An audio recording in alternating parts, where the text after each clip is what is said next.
Good evening, everyone. We welcome you to the last Zoom for the month of July.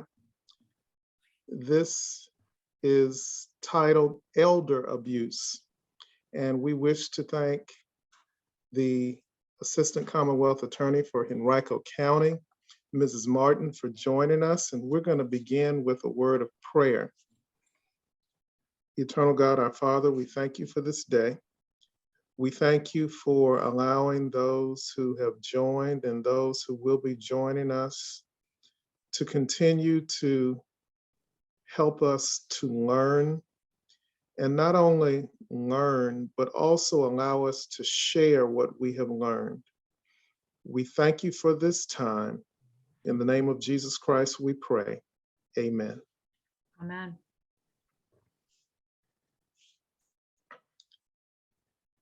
Miss Alison Martin is a graduate of the College of William and Mary, where she received her bachelor's degree. And from Temple University, she received her law degree. I spoke to her several days ago, and my father is the one who made the initial contact with her several months ago in order that she could come and share with us. And she had so much energy the other day when I talked to her, and I know she's going full speed ahead with more energy even on this evening with the weather that we've been experiencing. And we thank all of you for tuning in. Attorney Martin, in your own way, go right ahead. Thank you so much for having me, Pastor Brown. Thank you so much to everyone who is listening. I couldn't be more thrilled to be here. And from the file of Richmond is a super small world, I have learned that the teacher who I would love for my middle boy to have as his third grade teacher is also married to Pastor Brown. So I just feel so pleased and so honored and so happy to be here with you. The subject about which I'm talking tonight is an incredibly difficult one. I have had the honor of serving as a prosecutor in the city of Richmond and in Henrico County for a period of time. And I handle a lot of difficult cases and cases that involve vulnerable victims. And there is no victim who is more vulnerable than the older victim or the adult who needs additional support. And that's what we're going to talk about tonight. Tonight, we're going to be talking about elder abuse. We're going to talk about what it is, and we're going to talk about what we can do to prevent it. Because I think, one of the things that's amazing about a faith community, and I feel very fortunate to have been able to, I've been away. I was in Philadelphia. I went to law school, but I feel very fortunate to be back home in Richmond, Virginia, where I'm able to attend the church in which I was baptized and then later confirmed. The amazing thing about faith communities is they can help us protect those most in need of help. And so again, I'm extraordinarily grateful to everyone who has made my visit virtual possible to be here. I work for the Commonwealth's Attorney's Office of Henrico County. Shannon Taylor is the elected official there. And I put together a PowerPoint so that we can kind of frame the conversation in terms of what makes the most sense for identifying and preventing elder abuse. So we're just going to kind of click our way through these slides. I like to be really interactive when I'm meeting with people. Obviously, COVID's kind of put a crimp in that style, but if you've got questions, just unmute yourself, put the questions in the chat box. And then I think, Pastor Brown, correct me if I'm wrong, but I think we will have the opportunity to take questions at the end too. But again, yes. I want this to be super conversational. And obviously, what I want more than anything is to be put out of a job. If Shannon came to me, in the next couple of weeks and said, sorry, Alison, we don't have any more crimes committed against vulnerable populations. We're going to need you to go prosecute traffic tickets. Nothing would make me happier. So let's talk a little bit about what elder abuse is and how we're sort of seeing the increasing trends. Studies vary, but what we now know is that somewhere between 2 and 10% of all people over the age of 65 are victims of elder abuse. And estimates have estimates as high as 5 million elder Americans abused every year. Those who are abused have a much higher chance of premature or early death.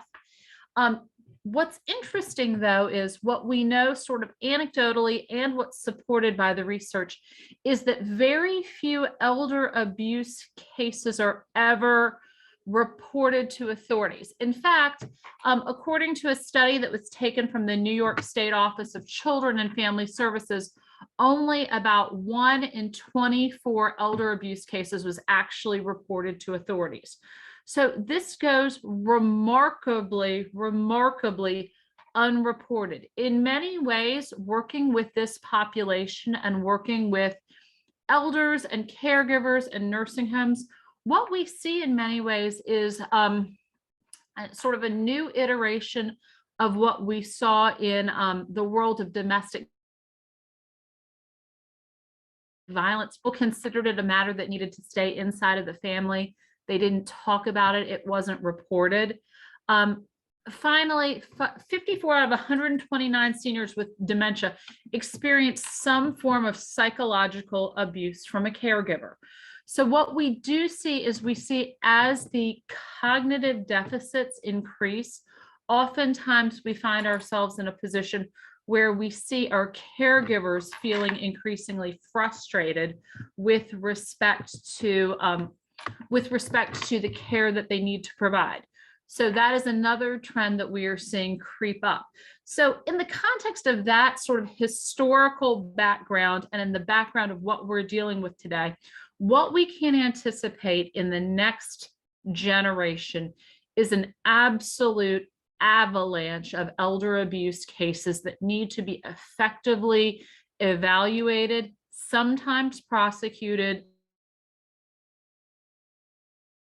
some and other ways that we can control these cases through adult protective services. So let's sort of start by talking about that a little bit. Virginia is no different from every other state in the union.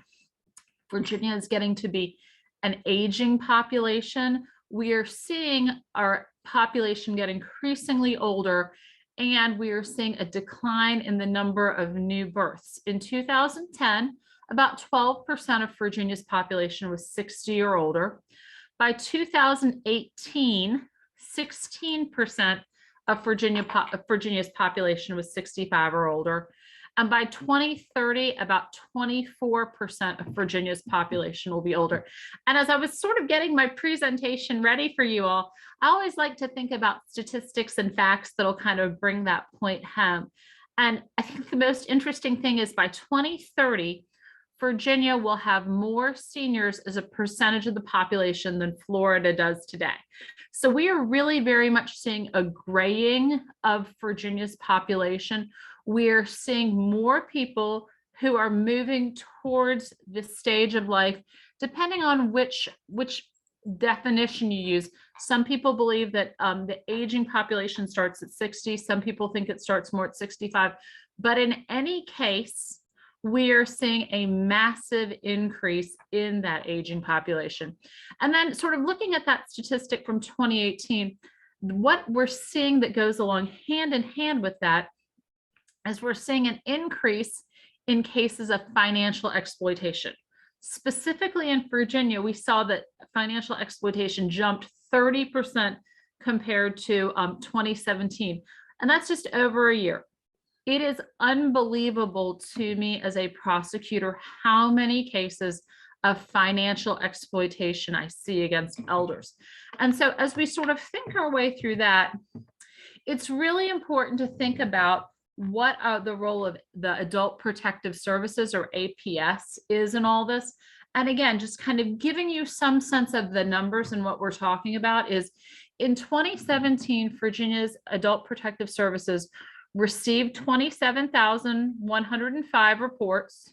They investigated about 19,000, about 20, and about 11,000 of those were substantiated.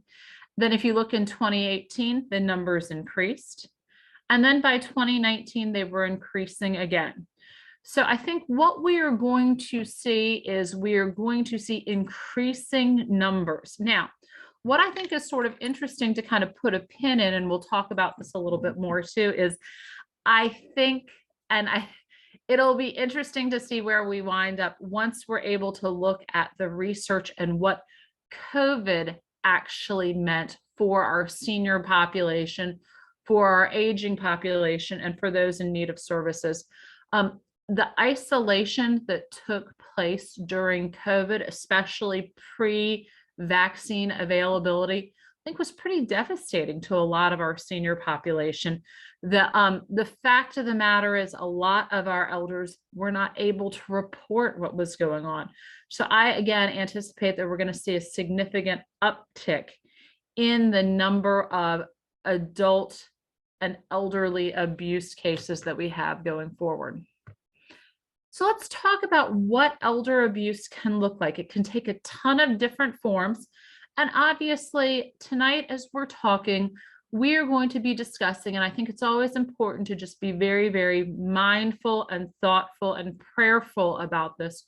We're talking about very difficult subjects and subjects that can be extraordinarily triggering. And so to the extent that these discussions are triggering for you, I do ask that you take very, very good care of yourself and practice excellent self-care, because these things are hard and they're extraordinarily real. And it is never my intent to cause unintentional trauma to anyone who listens to me lecture. But elder abuse is sort of a broad category of cases that talks about intentional acts or intentional failures to act that cause or create a risk of harm to an older adult. So under the definition that we work with for the County of Henrico and in the Commonwealth of Virginia more generally, we think about an older adult as being someone age 60 or older. As I am creeping closer to 50 myself, I find that definition to be somewhat traumatic, but nevertheless, there we are. Generally speaking, the abuse occurs at the hands of a caregiver or a person that the elder trusts. That is uniformly what we see. Now, the caregiver or the person that the elder trusts can be a relationship that's formed very, very quickly. And a lot of the schemes that we see that are financial exploitation, and we see lottery schemes, we see contractor fraud, we see internet scams, we see romance scams. Some of those very deep connections that our older citizens feel are formed very, very quickly, but the relationship hasn't lasted for a long time. We also see abuse at the hands of caregivers and other people who are close to our elders who have, for one reason or another, lost perspective on their relationship with that older person. Generally speaking, what we can expect is we can expect that you see these cases take sort of 5 general forms. The first is physical abuse, and physical abuse can be anything up to and including murder. I recently handled a case in Richmond to a final resolution that involved a 69-year-old woman and her 67-year-old boyfriend, and unfortunately he murdered her after an argument about controlled substances, about drugs. And so that is a prime example of the kind of physical abuse we can see. We also oftentimes, I'm working a case right now that involves a caretaker who became merely physically abusive to her charge. She didn't kill her, but she hurt her pretty badly. Passive neglect is the second huge category of elder abuse cases that we see. Passive neglect is that when someone is placed in charge of taking care of an elderly person and then utterly fails to do so. As you all may be aware, one of the things that can happen if you are confined to a wheelchair or a chair, or you're less mobile, if you're confined to a bed, is bed sores can start very quickly and very easily. And a lot of times that's a good bellwether for us that something is happening in the universe of passive neglect. So when you start to see those pressure sores, or sometimes they're, again, sometimes called bed sores. The third broad category that we see is sexual abuse. And sexual abuse, unfortunately, oftentimes takes place both in the home, but more frequently, I'll see this presenting itself in the context of a nursing home situation. Emotional abuse is also kind of wrapped into all of these things. Unfortunately, as people become older, oftentimes they become more isolated and they become extraordinarily dependent on one caregiver, sometimes two caregivers. And that work is exhausting and can sometimes cause the caregiver to behave in ways that he or she might not behave if they were not in such a responsible position. Finally, the last, and probably from my sort of anecdotal experience, the most common form of elder abuse that I see is financial exploitation. And again, that can kind of take a lot of different forms. It can be a child or a grandchild to their elder person's finances. It can be someone who's a virtual stranger to them. It can also be a contractor. It can be a financial services provider. It can be someone who cuts the grass. It can take all kinds of forms. And so we're going to kind of work our way through those general categories. So let's talk about physical abuse and neglect. Physical abuse, on its surface, it is what it says it is. It's when somebody causes physical injury or pain. And oftentimes we see this in the context of elder abuse as the knowing and willful use of physical restraint, including confinement, as punishment, for convenience, or as a substitute for treatment. And unfortunately, this happens a lot more than anyone would ever want for it to. But that restraint, that desire to keep an older person confined to a room or to a bed for the convenience of the caregiver, unfortunately, is something that I see all the time in these cases. So that's on the physical abuse side of the house. And then on the physical neglect side of the house, it's a willful failure by a responsible person to provide treatment or goods or medical services, any of the things that are important, that once you take on the affirmative duty of taking care of someone, then it is necessary under Virginia law and the laws of many other jurisdictions that you actually execute that role appropriately and well and thoroughly and with attention to detail in terms of keeping the person who is in need of help healthy and well. And if you look at our physical abuse symptoms, they kind of run the gamut, and we see all kinds of these injuries come in, and it's sort of the other side of child abuse, isn't it? In many ways, oftentimes our victims of child abuse present with the same symptoms that our victims of elder abuse do. It can be bruising of varied age and patterns, broken bones, internal injuries, rope or strap abrasions, often caused by tying someone to a chair or a bed, unexplained sprains, cigarette burns, unexplained tooth loss, clumps of hair missing, burns from water or appliance, an uncooperative caretaker, broken glasses, open wounds, bite marks, or over or under medicated. Over medicated, obviously, you know why you would over medicate someone, just to keep them quiet and sedated in the bed.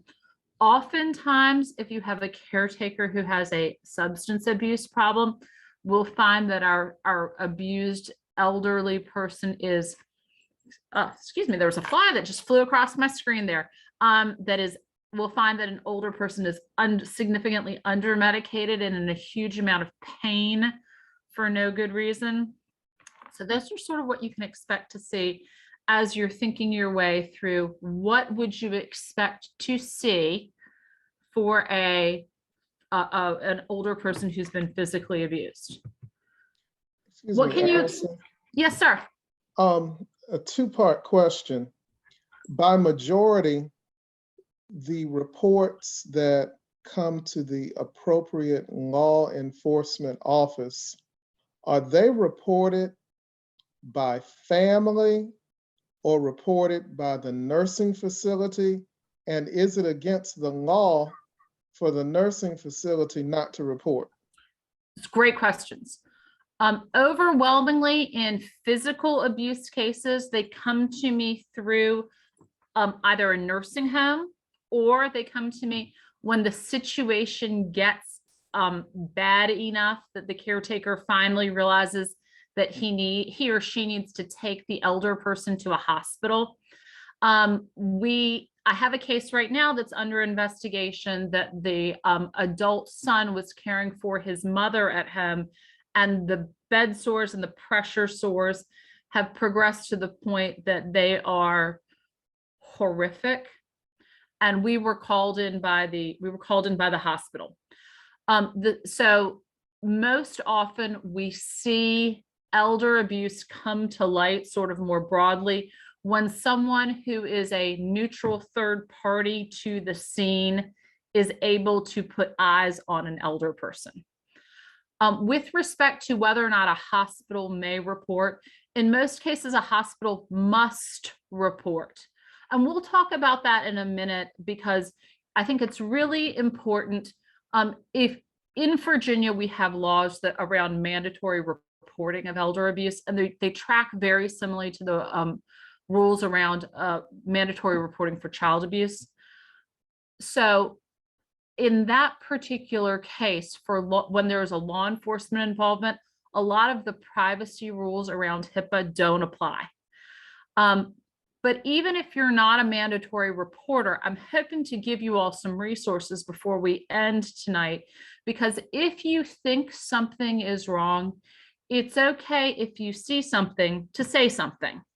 And if you do, we can get Adult Protective Services in to put eyes on the older person and let the law enforcement professionals know if what we're seeing is normal and just part of the aging process, or if it's something that's abnormal about which we ought to be concerned. Does that answer your question? Yes, thank you. Thank you. And so as we look at neglect is sort of the ugly stepsister of abuse, because in so many ways, this is oftentimes how I see a presentation of how someone winds up in the hospital and how I wind up talking to APS, is we have an elderly person who is dehydrated, who has lost a huge amount of weight. I have a case now where a mother was being cared for again by her adult son, and she was admitted to the hospital with hypothermia, weighing about 75 pounds. And so some of that, it's under investigation. Some of that, what we may find is that's entirely appropriate as she moves towards the end of life. Some of it may not be. So I, of course, am very, very dependent on the medical professionals who are treating her and who I will consult outside if I need to figure out what's normal and what is possibly an adult son not appropriately taking care of his mom. We have untreated health conditions. Oftentimes a great trigger, a great marker for elder abuse is inappropriate clothing. If you see someone who's dressed for spring in the middle of winter, that's probably, and it has a caretaker, that may be very, very diagnostic for some kind of neglect. Failure to get health care, failure to get medications. Oftentimes cases come to us because of the smell of feces or urine, clumps of hair missing, locks on chains on interior doors. So we see that a lot in these cases, that again, as taking care of an older person becomes more and more difficult, a family member's response, in part sometimes because they're overwhelmed, may be to lock the elderly person into a room. Bed sores can be, they're not always, but can be important for determining whether or not neglect took place. Lack of heating or cooling, and lack of assistive devices. Oftentimes we will see caregivers who are overwhelmed or frustrated, not give the person who they're caring for their hearing aids or their glasses or their dentures, sometimes to establish dominance and control over the person for whom they're caring, and sometimes just because it helps keep them quieter. And so as we look at these cases, the other thing that we're looking at and that we're always trying to counterbalance against, because honestly, at the end of the day, what we believe in is we believe in Henrico County in making sure that every member of the community is healthy and safe.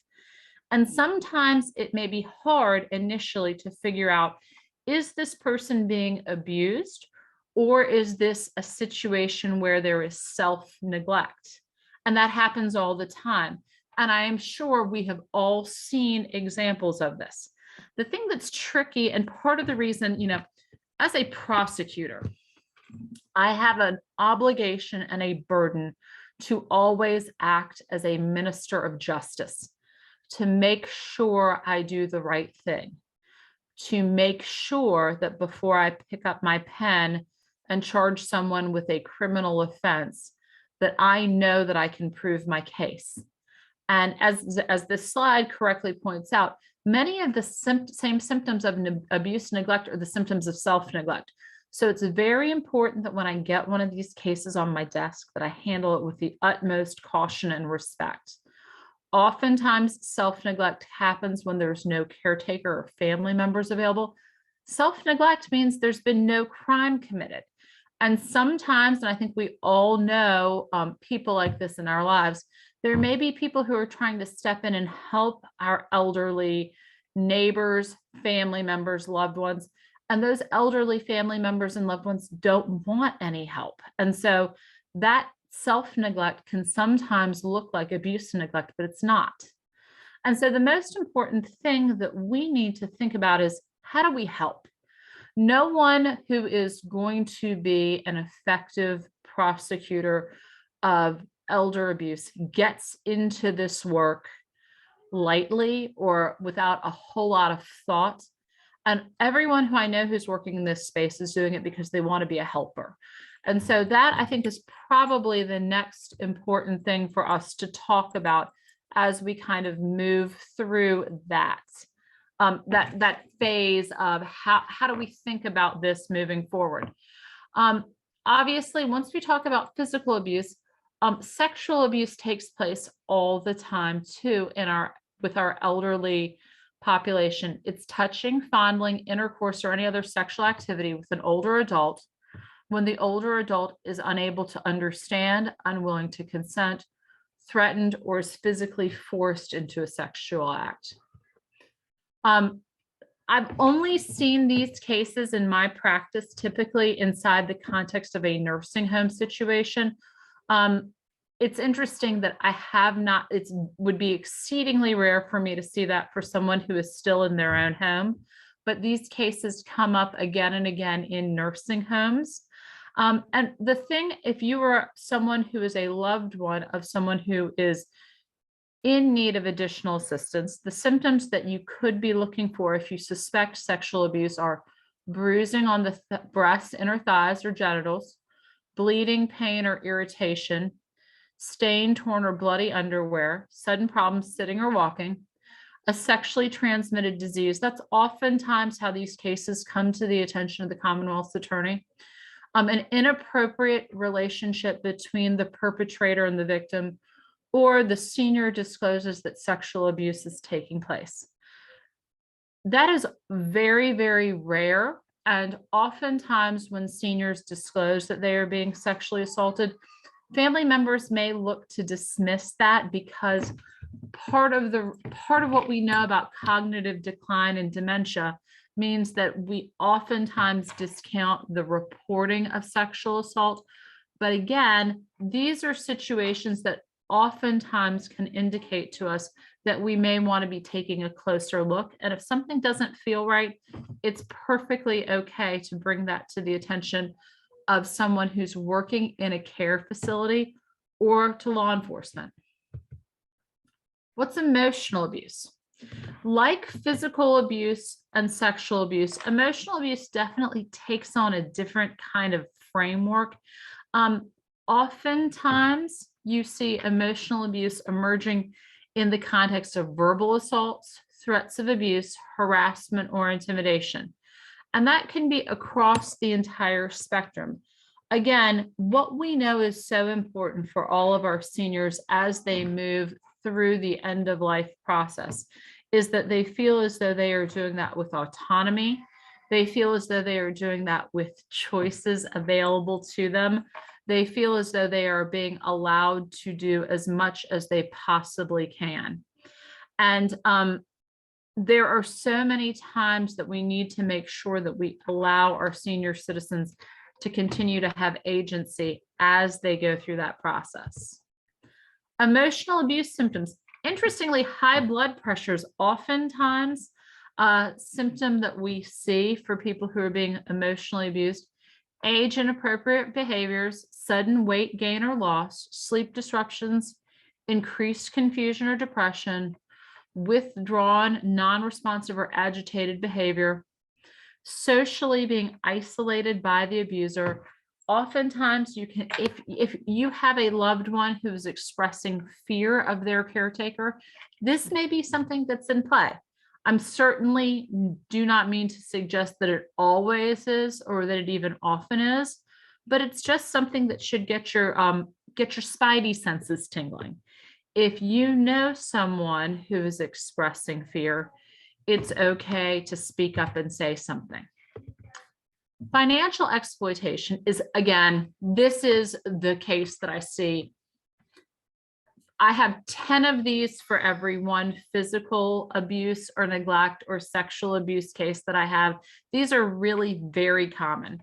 It's the use of another person's resources for personal use or profit. It can occur when an individual misuses or takes the assets of a vulnerable or elderly person for personal gain. Oftentimes, the most common fact pattern I see here is that we have an elderly person who has a close relationship with someone who's been very good to them over the years. And that person then becomes their power of attorney. And the temptation to use resources that do not belong to that person becomes too much to resist. And you'll see, I mean, I have a case right now that is moving. It's a woman who is in a nursing home here in the Henrico County area, and her stepdaughter became her power of attorney. And over the past 6 months has taken about $64,000 out of her stepmother's account by going to the ATM and just helping herself. When you are someone's power of attorney, you have a fiduciary duty to act in that protected person's best interest. And so oftentimes what we see in these cases, it's a slippery slope. The person who is the power of attorney starts out with all good intentions and then just gets tempted. And that's not okay. And those are cases that we actually wind up, because banks have such meticulous paper trails, and because now they have such good fraud alerts in place, we're often notified of these cases through banking institutions. So that's how I get a lot of these kinds of cases. Again, financial exploitation has very clear symptoms if you are in relationship with an elderly person as a loved one. If you see these things, maybe it doesn't have anything to do with financial exploitation, but maybe it's food for thought. Inability to pay bills that were previously not a problem, a drastic change in spending habits, documents regarding reverse mortgages. This one is oftentimes kind of the best example that we'll see. Someone who has their home bought and paid for, all of a sudden is concerned about having ready access to cash through the context of a reverse mortgage. I see that a fair amount. Communication with unknown people on the internet. Silver scams, I see all the time, where someone is lonely, their spouse has died, so they'll go on the internet to use one of the senior dating services, and the next thing you know, they're sending money out of state to someone who purports to love them. financial resources being drained from an account or accounts. If you are helping a senior in your church by doing taxes or by helping them balance their checking account, and you notice that a huge amount of money is all of a sudden gone, it may be worth having a conversation with that person if you feel comfortable doing so. And then last but not least, another way in which something else that's sort of indicative that something may be afoot is massive changes to end-of-life documents like wills to include usually previously unnamed parties or parties who don't make a lot of logical sense. So if someone tells you that they're going from naming their children as their beneficiaries in their will to, a cousin you've never heard of, it might be appropriate to ask some questions. Now, how do we prevent elder abuse? Again, at the beginning of my conversation, I told you what I would love more than anything is for there not to be any of these kinds of crimes. There is nothing more awful than sitting down and talking. I just had this happen to a senior citizen who has been swindled out of his or her entire life savings. I wish I never have to do that ever again. So let's talk about what we can do to prevent elder abuse. There are a lot of things that we are doing and that I bet you're probably doing every single Sunday in your church. Keeping elders engaged in their communities. This can be a faith community. My mom actually lives in an apartment that's attached to our house here on the north side in large part for just this reason. I wanted to make sure that as she was aging, she was able to stay vibrant and engaged with our family community. And you know what? Like the irony of that, and I'm sure my parents and grandparents in the crowd know this even better than I do. She's super involved, and she is as much a mother to my 3 little boys as I will ever be. And the gift that she is giving me of being engaged in their life is a gift I can never repay. We can also work to reduce elder abuse for people in their own homes by supporting their primary caregivers. If you know someone who is your friend who is taking care of an aging parent or an aging friend, offer to give them some support.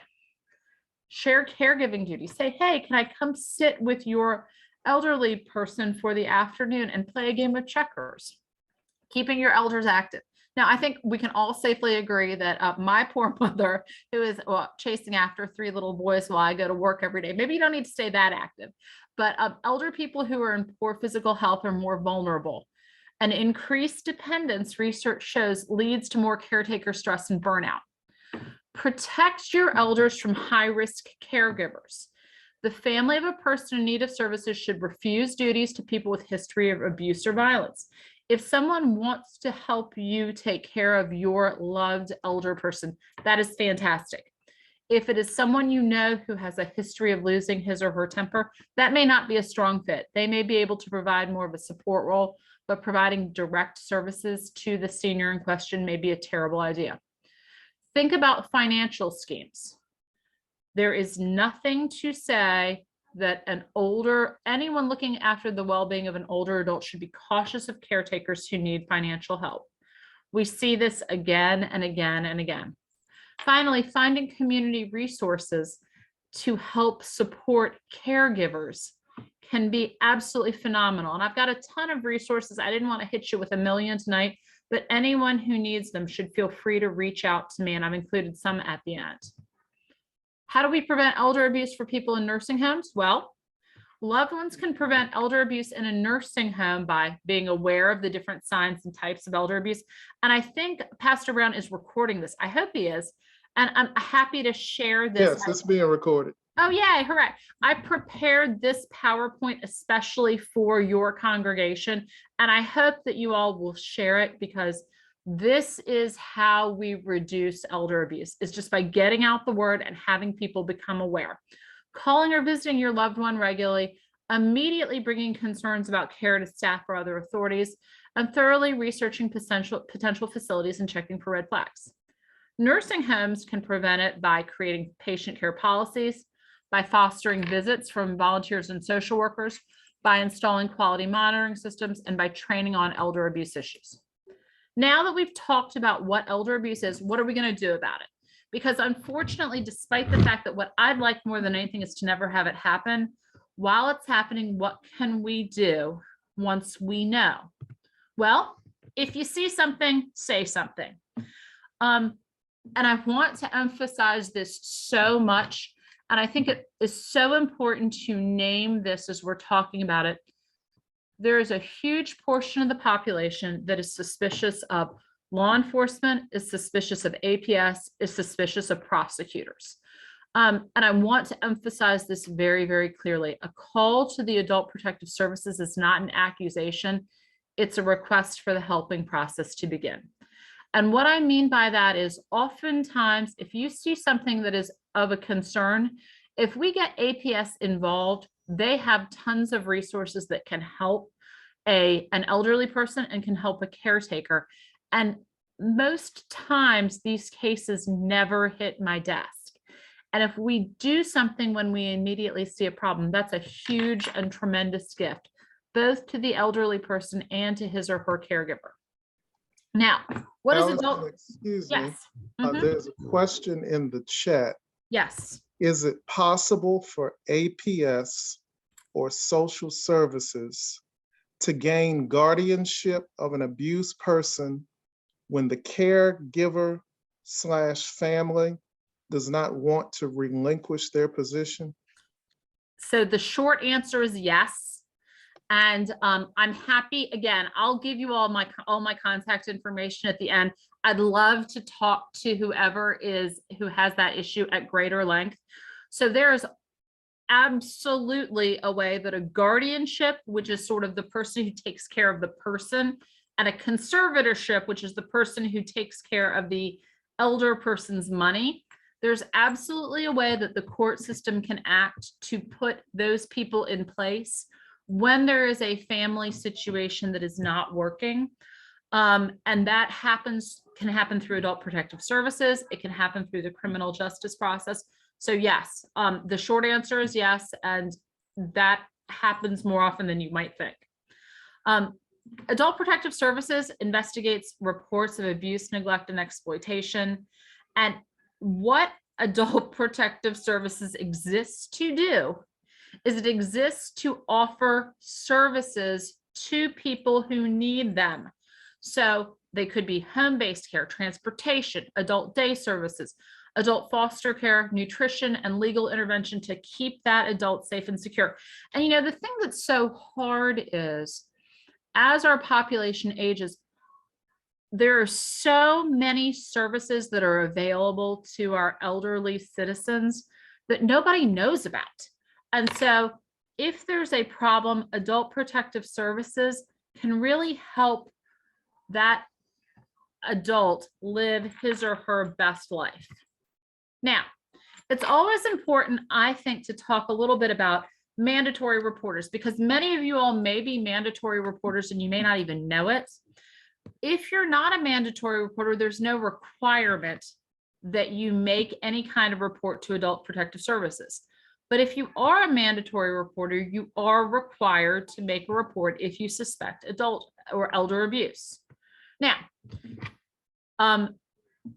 mandatory reporters are people who are licensed by the health regulatory boards, mental health service providers, emergency medical services personnel, any guardian or conservator of an adult, any person employed by or contracted with a public or private agency working with adults, or any person providing full, intermittent, or occasional care to an adult for compensation, including but not limited to companion, chore, homemaker, and personal care workers, and any law enforcement officers.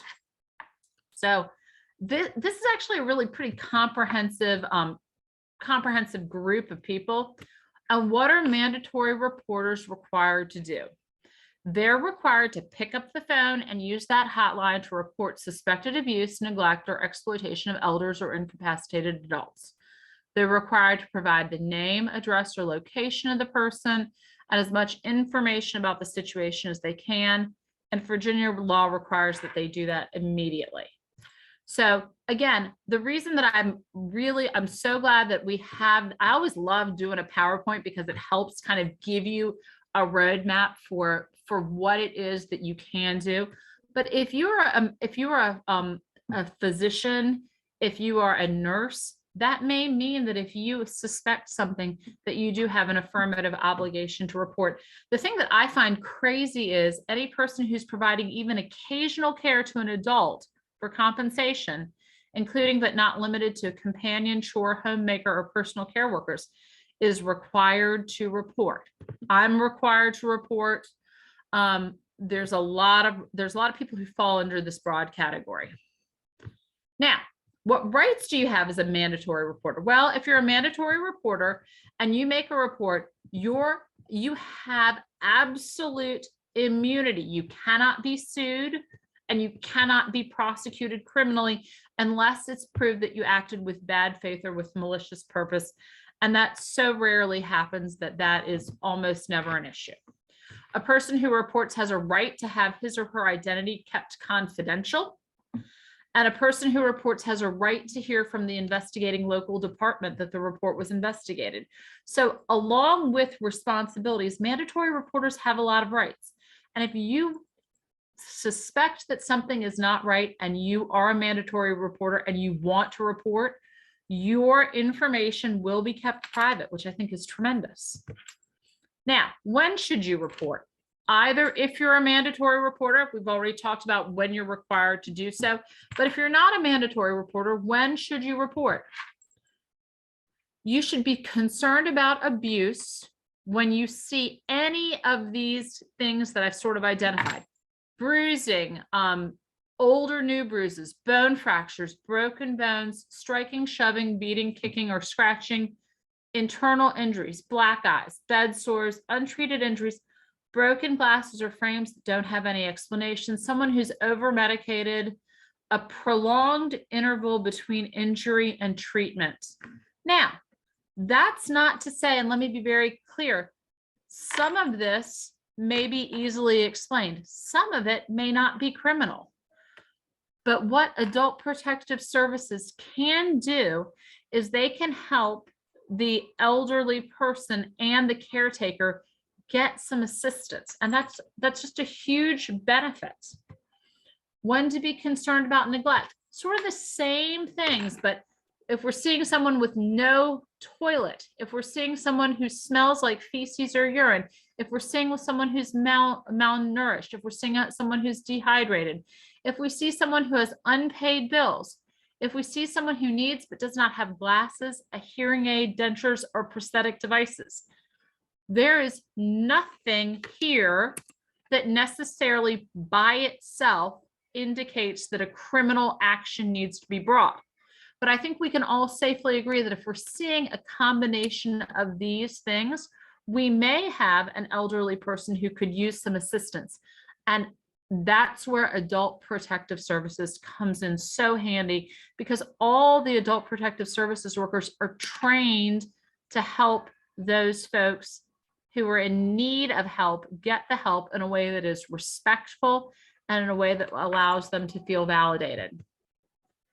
When should you be concerned about financial exploitation? When you see unexplained disappearance of funds, valuables, or personal belongings, when an adult child is financially dependent upon the older person, when you see a misuse of money, everything from that to seeing checks that don't come to the house anymore.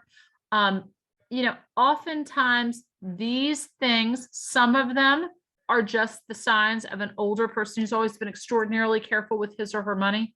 Sometimes it indicates that something horribly wrong is happening.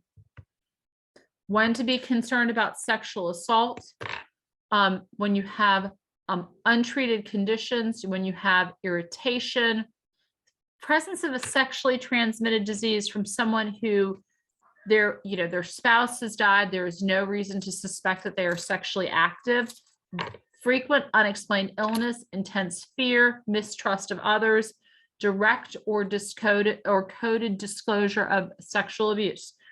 If an elderly person in your life who is in need of assistance tells you that he or she has been sexually assaulted, I implore you to start by believing and by taking that seriously and helping him or her work through the process of perhaps being in touch with Adult Protective Services or law enforcement. Now, I have reached the end of my presentation, and I'm pleased with myself because I held it to 49 minutes, and I'm sure you can tell that I could talk about this particular issue for forever because it's so incredibly important.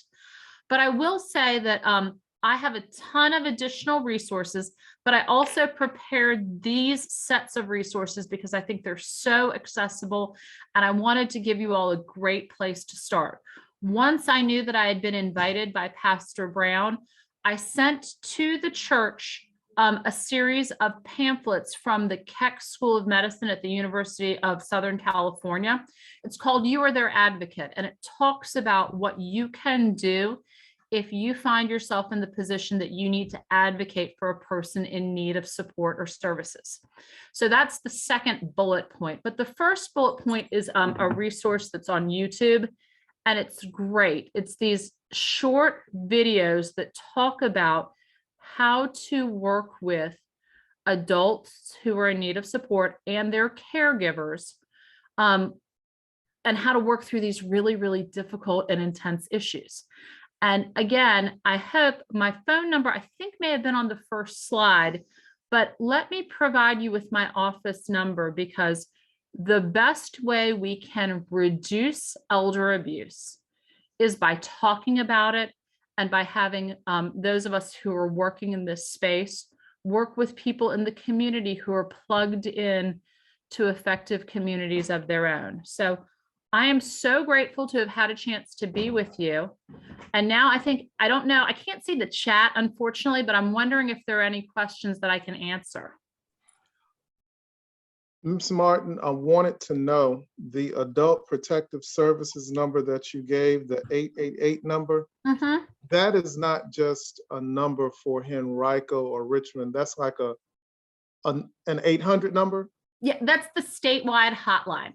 And the nice thing about that is staffed 24 hours a day, 7 days a week. I will tell you, I have had the privilege of working with adult protective workers, both in Richmond and Henrico. And these are incredible professionals who care. So the good news is, because we're in a pretty major metropolitan area, you'll get a pretty quick response if you reach out to the hotline. But that's a hotline number. So yes, that's how you get a hold of them. That's the bat phone, as it were. All right, thank you. Those of you who are on, if you have questions, would you please unmute at this time? Good evening, Ms. Martin. Hi there. A great presentation. Thank you so much. I became a caregiver almost overnight. It is a interesting duty, but here's my question.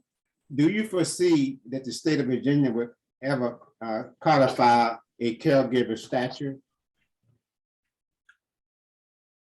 So I am not a member of the legislature. Mm-hmm. There has been so much movement forward in terms of responsiveness, both for financial exploitation and physical abuse. Chuck Slump, who actually has done a lot of that work on the legislative side, just joined the Attorney General's office.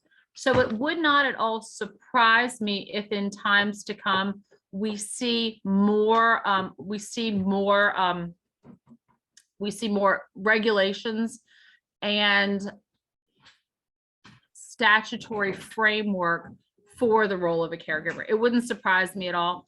You know, the tools that I have in my tool belt are the tools that are given to me by the legislature.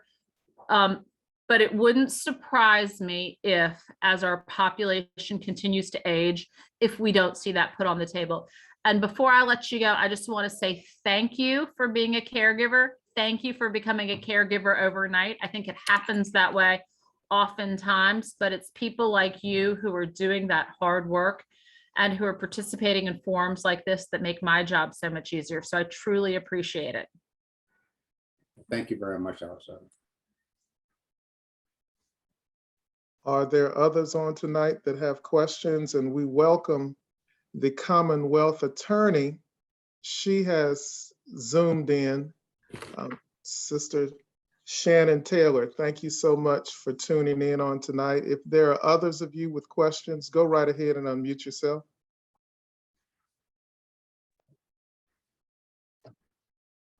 Hello, I would like to know if there are financial resources that can be suggested to families who may be having financial worries about the caretaking of an adult family member.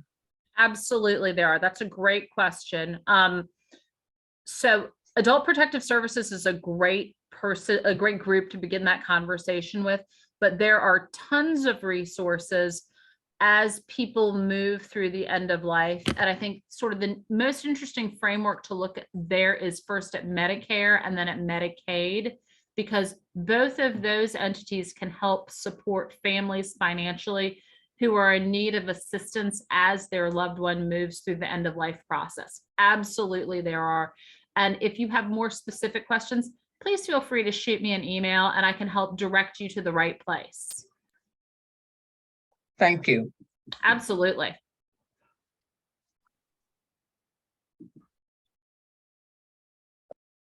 I have a question. Yes, ma'am. How can we advocate for more control or more internal control with the banking institutions to prevent financial exploitation? A lot of times they just allow people to come in and sign on to an elder person's bank account with no information, no requirements. It's just, that day they say so. So how do we help that situation? It's fascinating. And so much of it goes to education in the community as a first level. I'm actually working pretty closely with some banks in the area through VCU's Center on Aging to provide that education. And, the other thing that I think that you are pointing out that's so correct is without additional family supports, you can separate an older person from the core of the family, and then all of a sudden some third cousin you haven't heard from in 20 years is coming in and all of the documents are being changed and a power of attorney is moving and the money's gone. And that's the really horrifying part about that is, by the time law enforcement is getting involved, clawing that money back into the account may be a huge challenge. So I think what we have in front of us is law enforcement working proactively with banking entities. And then also, to the extent that you have relationships with loved ones, talking to them about what a power of attorney can mean, because it ought to work that the person who is the power of attorney is operating in the best interests of the incapacitated person. But if that person decides they're not going to do the right thing, that can be tremendously, tremendously difficult. And this is another situation in which Adult Protective Services can really kind of come in and save the day.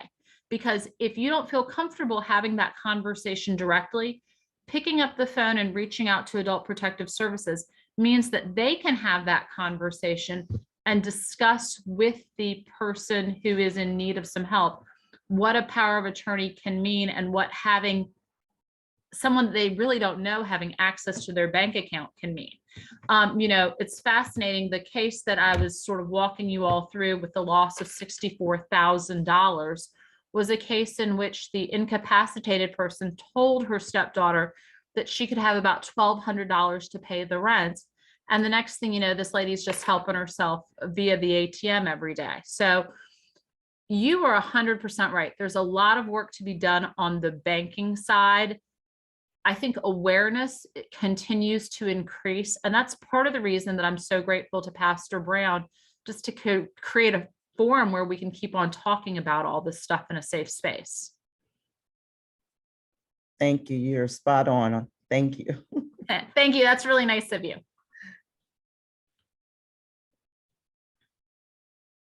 Well, folks, before I let you go, I'd love to just provide you my office number. And again, I have sent this PowerPoint to the church, but I'll do that one more time. My office line is 804-501-5054. And if you don't know anything about me after the end of this hour, you know it's that I love to talk. So I would be thrilled to talk to anyone who has any specific concerns and point you in the right direction. And again, I am just so grateful to have had this time with you all tonight. And I only wish we were in person so I could get to know each one of you a little bit better. Thank you so much. Your presentation was so valuable to all of us and to our members who may not know and our friends who are on Zoom who may not know. The recordings, many of them, including Will and Trust, the nutrition, the Zooms are on the church website also. So if you missed a Zoom, please go to the church website. Dr. Joy Thomas, who spoke a couple of weeks ago, the medical doctor from Northern Virginia, her presentation is not on the website yet, but there are many, if you missed it, that are on the church website. And just a reminder, Thursday at noon, the dietitian, the nutritionist who spoke to us several Saturdays ago, she will be speaking again noon on Thursday, but it is not a Fifth Baptist Zoom link. So please call the church office so that we can continue to help ourselves and help those that we love. Thank you so much, and you all may unmute. Thank you. Thanks. Have a great night, everyone. Take care. It was such a pleasure. Thank you. Thank you, Pastor. Look forward to seeing everybody in church Thank you, soon. Ms. Taylor. Good to see you. Absolutely. Okay.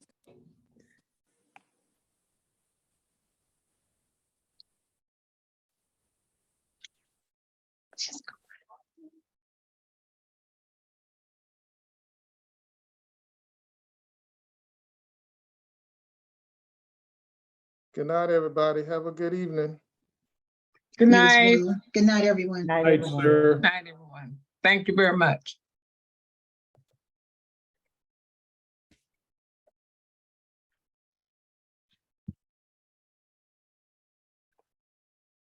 Veronica, you can turn off the recording now.